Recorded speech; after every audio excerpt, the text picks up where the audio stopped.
রমাজান মাসে দুটি সময়ে আল্লাহ তাআলা বান্দার দোয়াকে কবুল করে। বলেন তো কয়টা সময়? দুইটা।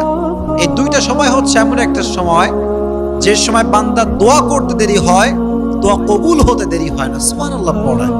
এটা অনেক দামি একটা সময়। নাম্বার 1 সময় রমাজান মাসে তো আমরা সাহারি খেতে অলওয়েজ উঠি, এটা আমাদের মিস খুবই কম হয়। তো যেহেতু আমরা সাহারি খেতে উঠে গিয়েছি, আমরা ট্রাই করব ওযু করে তাহাজ্জুদটা পড়ার জন্য। বেশি না, আপনি 2 রাকাত পড়েন বা 4 রাকাত পড়েন বা 6 রাকাত পড়েন, যা হয় কিন্তু পড়েন। রমাজান মাসে তাহাজ্জুদের যায় নামাজে যখন কেউ চায় রবের কাছে, আল্লাহ এইটা চাই, গাড়ি চাই, বাড়ি চাই, হেদায়াত চাই, এইটা চাই, ওইটা চাই, বান্দা চাইতে দেরি হয়, আল্লাহ কবুল করতে দেরি হয় না। মন খুলে পড়েন সুবহানাল্লাহ। এজন্য 1 নাম্বার, আমরা তাহাজ্জুদটা মিস করব না।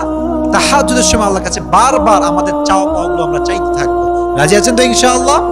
তাহলে 1 নাম্বার তাহাজ্জুদের সময়। কোন সময়? তাহাজ্জুদের সময়। নাম্বার 2, রমজান মাসে দোয়া কবুল হওয়ার শ্রেষ্ঠ সময় হচ্ছে ইফতারির সময়। যখন আপনার সামনে আলুর চপ, বেগুনি, পেঁয়াজি, মুড়ি, ছোলা, বুট সব রাখা আছে, কিন্তু মানুষ খাচ্ছে না, খিদায় শেষ, ক্ষুধার যন্ত্রণা একদম প্রবল হয়ে গিয়েছে, তবুও খাচ্ছে না। কেন? আল্লাহর জন্য খাচ্ছে না। তখন আল্লাহ একটা সফট কর্নার তৈরি হয়, ভালোবাসা তৈরি হয়। আল্লাহ বলে, কিরে খায় না কেন? ফেরেশতা বলে, আল্লাহ তোমার জন্য খাচ্ছে না, তোমার জন্য উপোস আছে, না খেয়ে আছে। তো এটা হচ্ছে একটা মুখ্যম সময়। ইফতারির সামনে রেখে যে বান্দা দোয়া করতে পারে, তার দোয়া আরশে আজিমে গিয়ে নক করে, সুবহানাল্লাহ পড়ে।